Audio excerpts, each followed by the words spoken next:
everyone. Let's call the meeting to order. Let's stand for the pledge of the flag, please. Pledge allegiance to the flag of the United States of America and to the republic for which it stands, one nation, under God, indivisible, with liberty and justice for all.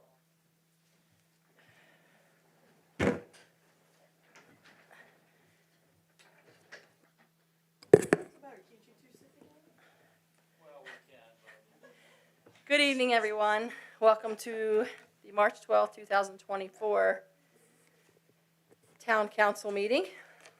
Appreciate everyone being here. Let's start with the approval of the February 13th, 2024 minutes, please. I'll make a motion we approve the February 13th, 2024 minutes. I'll second that. Any questions? All in favor? Aye. Opposed? Okay, motion passes. All right, let's do the receipt of the January 2024 Treasurer's Report, please. I'll make a motion we receive the January 2024 Treasurer's Report. I'll second that. Okay, any questions? All in favor? Aye. Opposed? Okay, that passes. And one more, the February 2024 check register, please. I'll make a motion we approve the February 2024 check register. I'll second the motion. Questions? All in favor? Aye. Opposed? Okay, all passes. We're going to move on to the FY23 audit report findings from Clifton Larson Allen. So please come on up. Good evening, guys. Can you guys hear me? This one? Hello? Yes. Okay. So I'm Kara Rickman. I'm the manager on the external audit. If you've been here before, I'm sure you remember Bill Early. He's can't make it tonight, so I will step in for him. So we audited both the financial statement and the single audit for the town this year. So the single audit is new for the town this year. So because you guys received ARPA funding, which is federal funds, you guys are required to get a single audit if you expend more than $750,000 in 1 year.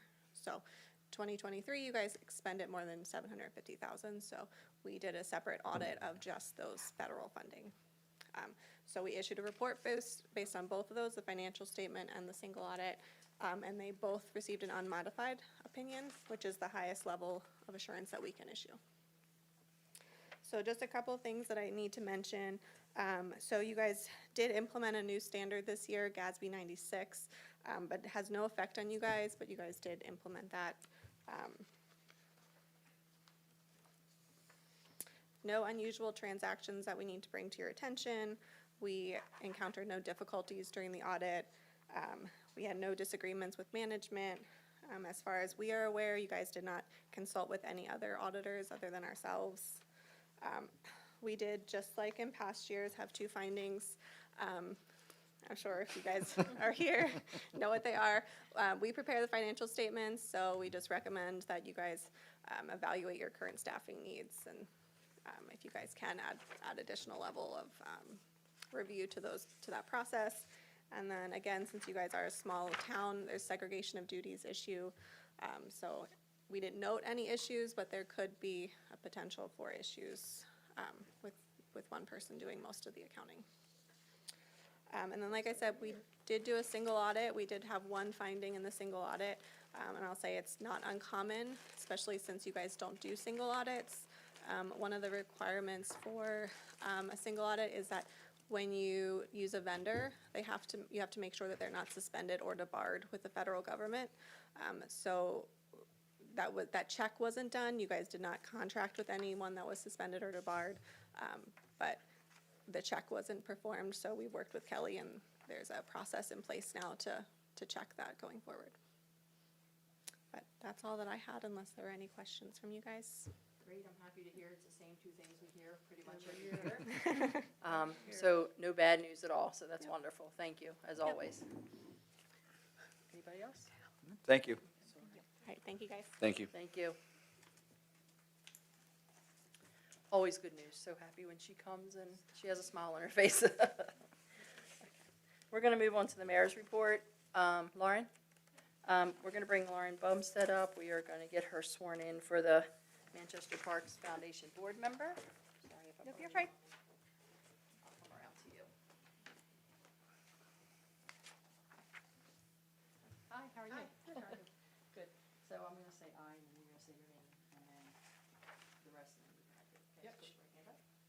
I I, Lauren Bumstead, do affirm that you will support the Constitution of the United States and that you will be faithful and will bear the true allegiance to the state of Maryland and will support the Constitution and laws thereof, and that you will, to the best of your skill and judgment, diligently and faithfully, without partiality, prejudice, execute the office of Manchester Parks Foundation board member according to the Constitution and laws of the state.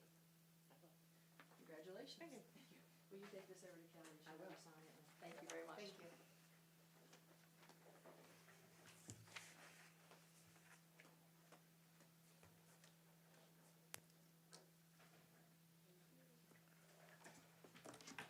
Okay. Let's move on here. So obviously, everybody knows now about the new time for the meeting at 7 p.m. I almost said 7 a.m. 7 p.m. Saturday, March 23rd, we have the Egg Scramble from 11 to 3 at Christmas Tree Park, courtesy of the Manchester Happenings. They will also host a movie night the same night at 6:30 at Christmas Tree Park on the D field. FY 25 budget work session will be held on Wednesday, March 27th at 7 p.m. The town offices will be closed on March 29th. Water bills will be mailed by April 1st. Hydrant flushing is April 9th and April 10th, starting at 9 p.m. So the usual, if you see brown water in the morning and things like that, it's going to take a little while, just let it run and then be back to normal. Yard waste pickup on Wednesdays. Used trash will start April 17th and continue through December 18th. Yard waste consists of grass clippings, leaves, and small branches not in excess of 3 feet and 4 inches in diameter. Branches must be bundled in armful loads. Yard waste should not be mixed with mulch, dirt, or any other residential refuse, including any kind of pet waste. Residents should place lawn waste curbside on Tuesday evening for Wednesday pickup. These guidelines must be followed or Hughes will not collect the yard waste. So don't just throw it out in the front yard and expect them to pick it up. They will not. All yard waste must be placed in large craft paper bags or in a container to be dumped. No plastic bags, please. Bulk trash pickup is also April 17th. If you have anything, you have to call Hughes Trash Removal ahead of time. Phone number is 410-374-6467, and they have always been very, very accommodating, so I'm sure they'll be happy to help. Brush pickup is April 18th. Remember that your pile can't exceed 4 feet in length, 4 inches in width, and 4 feet in height. I apologize. 4 inches in width and 8 inches in length. Each property will receive 1 pickup. Town staff collects this twice a year, April and October. The Charlotte B. Collette Memorial Scholarship due by May 1st. Don't forget to pick up the application at Manchester Valley High School Guidance Office or at the Town Hall or online at www.manchestermd.gov. So happy St. Patrick's Month to everybody. Ms. Doxson wore her green, and a couple people here wore their green. Happy to see it. Next month, what's next month? Easter? Okay, pastels next month? No. Okay. Also, I attended the Mayor's Conference in Annapolis this month. There was a lot of good information, and I'm going to share that amongst everyone. Just some information that they shared. It was a lot of mayors there, so a lot of good information. We sat in on the legislative session one day. That was really, really neat. I'd never done that before, so that was really interesting to see.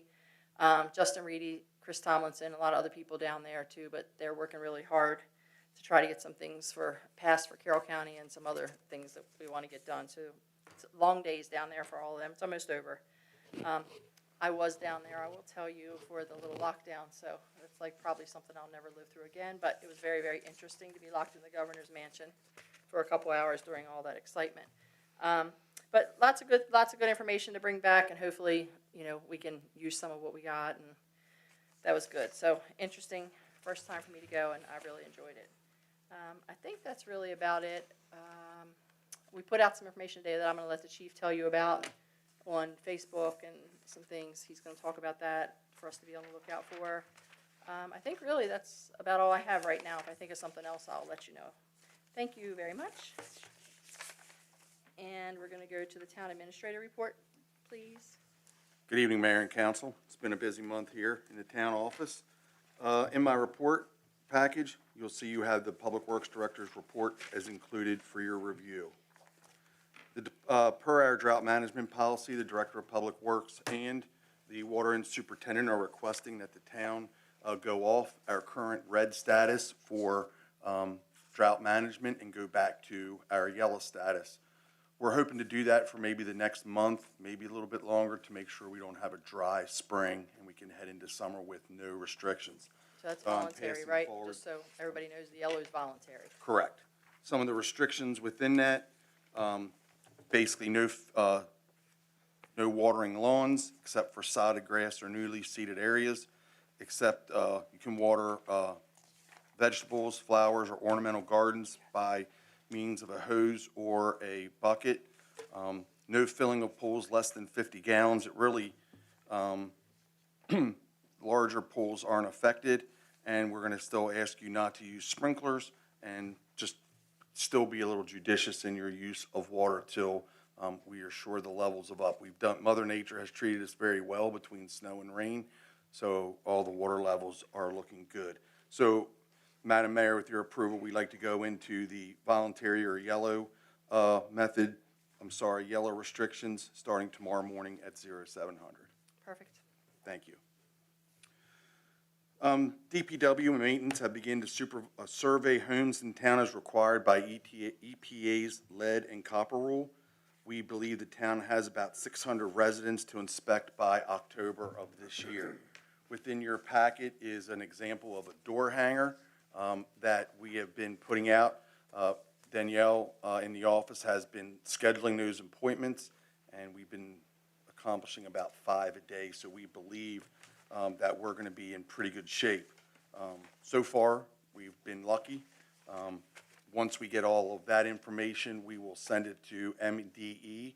They will evaluate, and then further instruction will be given. So our crews will be out in partners surveying to make sure that there's no lead pipe within the water system.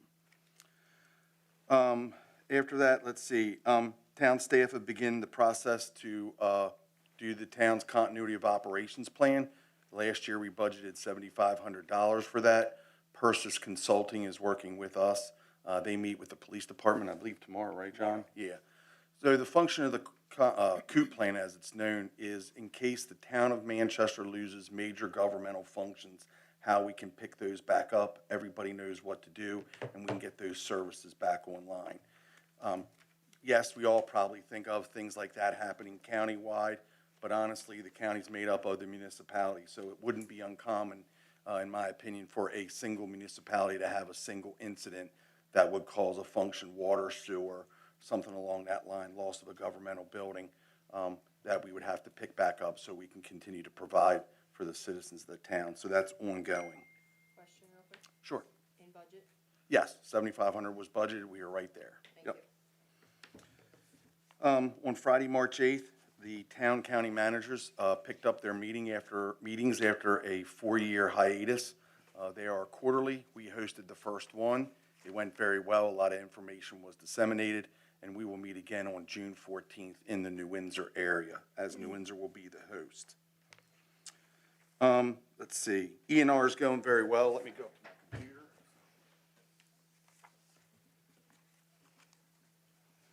So we had a meeting with our engineer, and we are about 10% through the process.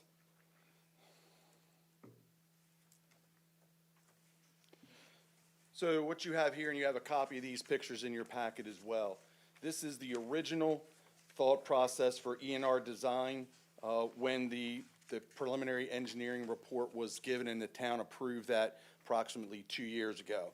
This is what the original thought was for that. Since then, as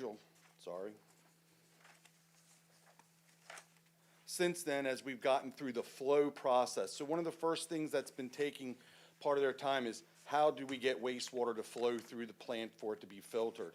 The goal of the E&R upgrade is to reduce phosphates and nitrogen and ammonia out of our effluent into Georges Creek. So as you can see, the blue constitutes new construction that'll take place as part of that process. Blue is current infrastructure that will be demoed. So what will happen is, as you see at the top of the page, That is going to be our new headworks area, and it's going to have what we call an equalizer tank. What that does is that helps wastewater and raw water as they mix in to be even, to help reduce the amount of biological upset that can occur. We faced that a couple times in my tenure, my short tenure, so now we're going to try to equalize that out to reduce that biological upset. The next piece down below here, these are called trains, where the fluid goes back and forth and it starts the cleaning process. The solids are filtered out, and it can happen in an even flow and handle what needs to happen. So that's a different piece that we don't currently have. The bottom below the two circles are the clarifier tanks where the water will finish out, and then it'll head down into the final phases and head out. So this is a little different scheme. Right now, we're going to use all the property to the west of the plant or up the hill, and the engineers are using the natural hill to allow for flow of fluid, gravity, natural flow down through the tanks as opposed to having to pump it everywhere. The only pump at this point that will occur is in the lower right-hand corner where we receive a sewer main into the bottom of the plant where it currently is. It'll get pumped up the hill and then start its way back down. So we're really happy with where we are with that. So they're going to finish tweaking this out, making sure everything still works, and then they'll slowly start the process to build out the plans for the new plant. One of the things that has to occur is an MDE review. Because they are funding a large portion of this upgrade, they have to give the thumbs up before we can move into further decisions. So we're real happy with the process. I know it seems like it's going kind of slow, but there's a lot to go with the movement of fluid through the plant. So, it's going well. We're on budget. Everything is set. There's been no cost overruns. There's been nothing. And we've had great communication with CDM Smith. So we're real happy with the design. So that's where we are. So maybe in another 6 months, I'll have another update. We'll get down into the final footprint where everything sits. You can see it on a map much clearer. And then they'll be get approval from MDE, and they'll get the ability now to start developing the plans for construction towards bid and all that. Questions? I get explained it very often, early and often, so I think I'm okay with it. I don't know if anybody else has questions about. And you'll just keep us all updated so everybody knows, and anybody who has questions, feel free to call Alex any day. He would love to explain it again. Sure. We live and eat, we live and breathe this stuff. That's right. Let's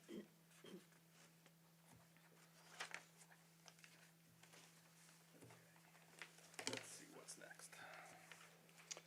Okay, the HUT and PWA agreements have been signed with Antietam. They've been executed. We're just waiting on some verbiage change within the letter of credit. We did have the HUT pre-construction meeting today, so that'll go on in probably about the next 2 to 3 weeks. Once we get the letter of credit and that's approved, then they'll be able to start planning for construction and moving forward. We look for, after the HUT, probably sometime in the next 8 to 12 weeks, they'll be starting to put in the fiber optic network. Do you know where they're starting? Yes, they're going to start in your neighborhood, so you get it first. No, we purposely put them at that end of the town because it's much easier with the construction and the as-builds to move forward. We know that the older parts of town, we have to be really careful with the infrastructure, so we would rather be clean and on top of them while they're doing that, where the newer parts of town, the infrastructure is very simple and straightforward. I'm quite sure it'll be left exactly as it was when they got there. Yes, it will. Okay. Michelle's still working on the PWA agreement with Maverick Solar. We had a large number of corrections or requests sent back from the solar company's attorney. Michelle and I spent the morning reviewing that. We sent our comments to Mr. McCarron, so that's an ongoing process. So we have no time frame for them to start erecting the solar array at the end of Locust Street. I'm sorry, Grafton Street. I do ask for one motion in your packet. You have the annual letter from Mr. Kaltrider, who requests permission to spray on fields that abut the town. I request that the council make and approve a motion allowing Mr. Coltrider to proceed with the spraying. This is the same one every year, correct? Yes, Nothing ma'am. changed. Okay. Mhm.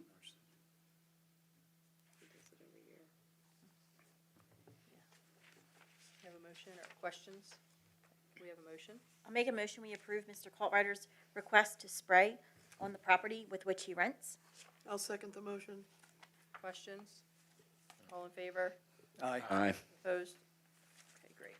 Thank you. Mr. Ryder is good to go. Thank you. The action item, or item number 10 on my list, Kelly received notice, and we've been trying to replan around it. All of our ARPA money must be obligated by December 31st of this year. That throws a little bit, a wrinkle into our budgeting process. We were hoping to save that money as part of our down payment for our ENR upgrade. Unfortunately, we will not be able to have that under contract in any way until after sometime next year. So with that being said, we are moving that money, or we are looking for ways to drastically improve our infrastructure. We have to get clarification on what we can spend it on. We just can't spend it willy-nilly, I guess would be the term. We have to be very clear and precise in what we upgrade. So we're working on that. So we'll be back in front of the council to approve certain projects that will be ARPA funded. Now, I will openly say that that makes, as we get towards construction of the ENR upgrade, that puts things in a different light. I know that's not the best news. I guess when you get a little bit of a gift, you just have to take what you get. But we'll work and make it positive for the town, but it will not be going towards the ENR upgrade at this point.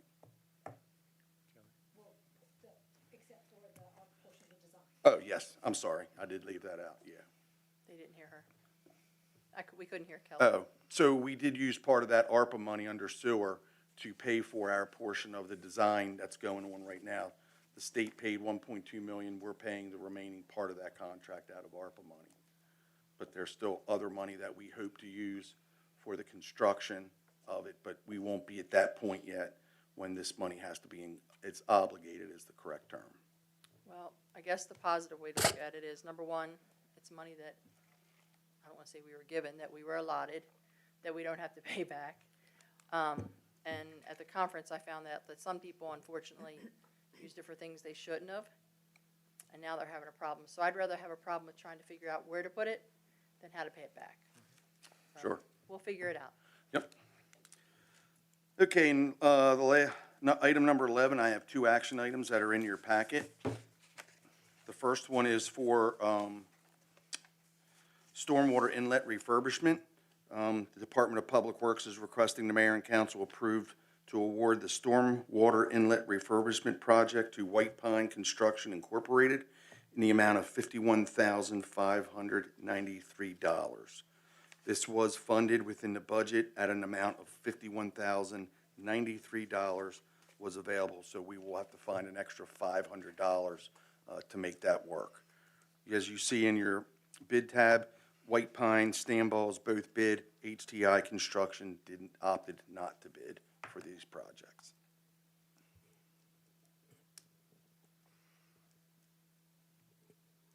Anybody have questions? We have a motion.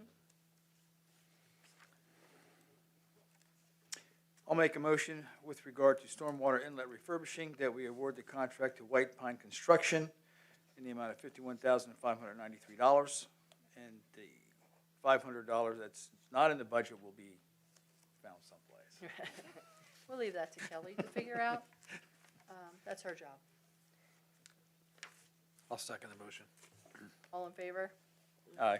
Aye. Opposed? Okay, thank you. White Pine will get the bid. Thank you. And on the good side, we have the Christmas Tree Park ADA sidewalk extension. The Department of Public Works is requesting the mayor and town council approve to award the Christmas Tree Park ADA sidewalk extension project to Axis Concrete in the amount of $28,750. And this amount is within the budget allotted for that project. So what will this do? This will give us 434 feet of a ADA compliant sidewalk, beginning at Pavilion 2, ending at Pavilion 5, an additional 40 feet from between 2 and 3 to the ADA swing set and the demo and removal of the sidewalk patio leading to Pavilion 5. So that takes care of just about all of that portion. And Pavilion 5 is the one all the way All up the way- near the, okay, Yes, ma'am. the small one? Yeah, that's nice. So really what that'll leave us is to design and do from the ADA playground down to one of those walkways. And that'll take a little bit of design because of the requirement. They call them switchbacks, the turns, so that'll take a little bit of work in doing that, and then that'll be pretty much all. Well, I'll make a motion, we go with the staff recommendation to award the Christmas Tree Park ADA sidewalk extension to Access Concrete in the amount of $28,750. I'll second the motion. Questions? All in favor? Aye. Aye. Opposed? Okay. Access Concrete will have that bid. Thank you. Finally, you have in your packet also the code violation report from Michelle, and the Planning and Zoning Commission is scheduled to meet next Tuesday at 7 PM. And Patriots Overlook is on the schedule for concept review. So the meeting is still on? Correct. Okay. Thank you. Thank you. Okay, police report, chief? So I'm gonna get to the good news first, because I'll go over two cases. For the first time in a long while, the overdoses, year-to-date are down 58%. So we're definitely going, I'm sorry. For the first time that I can remember, overdoses are down 58%. It's not big numbers, and I know it's early, but it's, 28 this month, year-to-date versus 68 last year. So that's a good outcome. I mean, we're definitely going in the right direction. And when you take into consideration with all the new drugs out there in our county, it's good to see that. Fatalities are down 42%. We had 7 this time last year, and we have 4 this time this year, so that's all good. Manchester, we've had 0 so far. Hampstead's had 2. Tawnytown's had 3. Westminster's had 7, and the rest of the municipalities have had also 0. So this February, a crew that I believe that they're not from around here. They went to St. Bart's during the evening mass, and they actually did a couple smash and grabs, and they busted out windows of a couple cars, and they took some items, and we started looking at the car, and we started trying to track down the footage, and we couldn't get any clear footage. But then we went to a certain business on 30, and we captured the suspect car going into the church, moving around and coming back out. So we started to work off of that. Then we got lucky, and the Chartley M&T Bank down in Reisterstown gave us a call that this car had came down there, and there was 2 individuals in the car. Well, lo and behold, they tried to cash a check using one of the victim's IDs. So we were able to zero in on them. The footage was real grainy. It wasn't that good. Well, the word started getting out for us, and then they went again in Hunt Valley down at the Point Breeze. Well, Point Breeze Bank was incredible. They quickly got us the footage. The footage was a little bit better, and we've been working with Maryland Watch. We were trying to do facial recognition. We were working with Baltimore County, a couple other agencies, trying to get the 2 women identified, and we've been striking out. So today I put it out to the community on our community update. I don't know if it's on the Facebook page, and it's on. It is. It is. Yeah, my mic's on. I speak loud too. Pushing it All right, further away. let me get this going on here again. So anyway, we, give that to, out there. So we identified the 2 ladies, and we believe that, there's 2 other gentlemen with them that are actually doing a smash and grab. And what I think they're doing is they're selling the items taken and trying to cash the checks. They've been to Rosedale, they've been to Owings Mills, they've been to Reisterstown. So then we found out today the sheriff's office has a couple cases involving the same car. Westminster just put a flyer out for the same car. And the car has the wrong tags also, right? So what the car's doing is they're actually switching tags. I dipped down to Owings Mills. I was sitting on a car down in Owings Mills where the car tags were removed, and the person wasn't reporting the tags being removed, but turns out his tags, in fact, were taken off his car.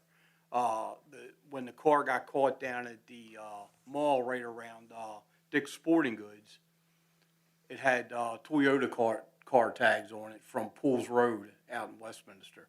So they're definitely switching tags, they're bouncing around, they're playing a cat and mouse game. It's actually a pretty good cat and mouse game because you got 4 agencies that can't identify them.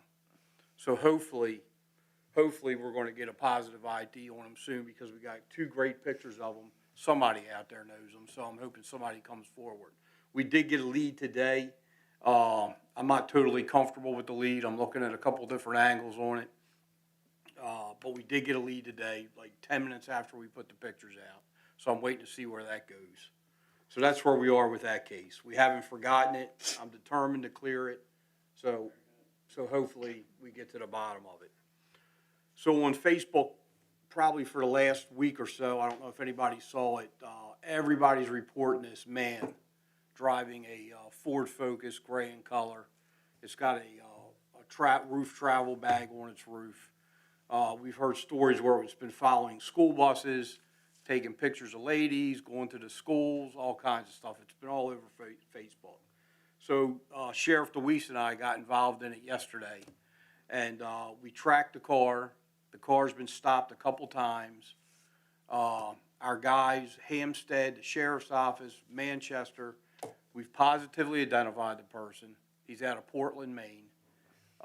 He's got a couple issues, but he's no danger to anyone. We're trying to get him help. We had the BH units out there talking to him today. He was up at Cape Horn Park. We can't force him to go anywhere.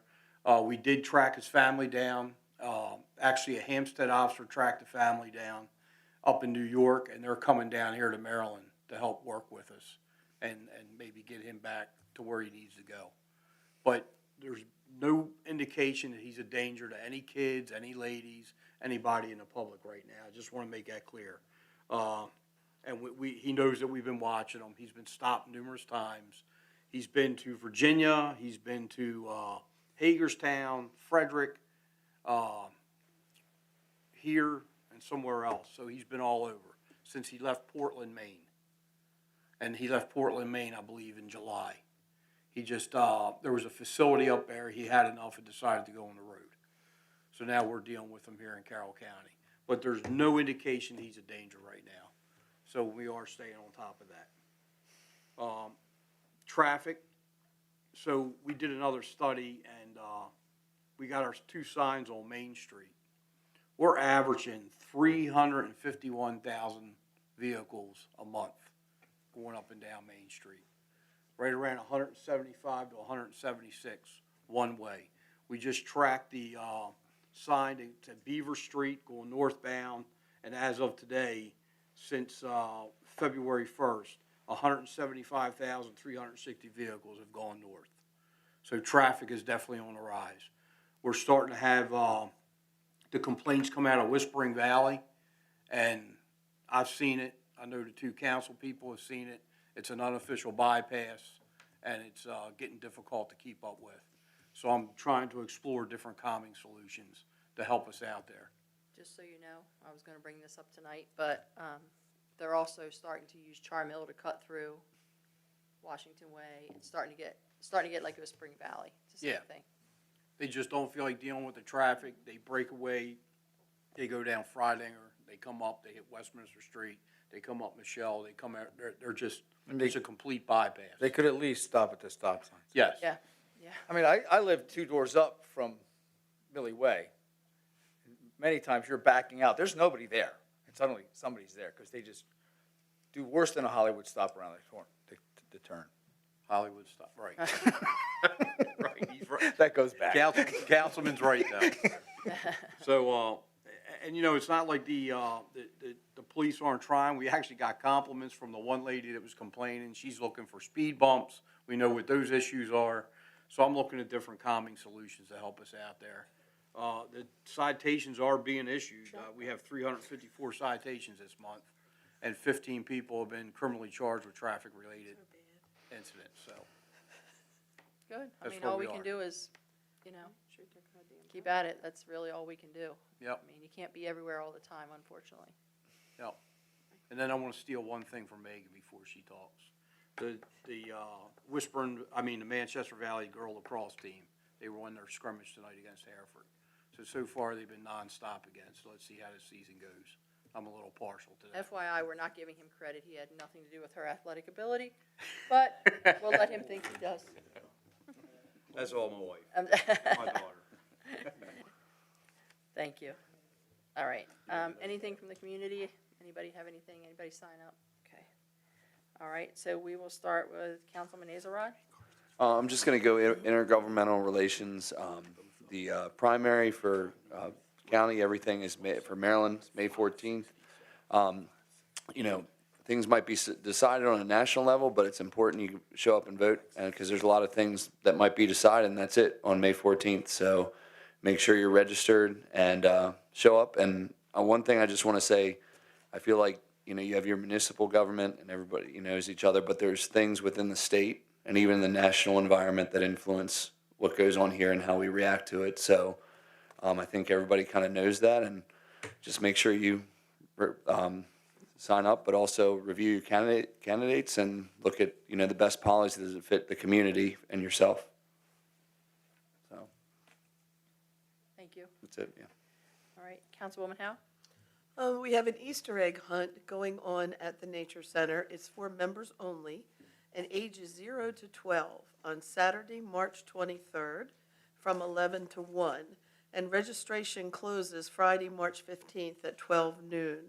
And just so you know, if you want to go, a yearly membership is only $15 to the Nature Center if you choose to join us.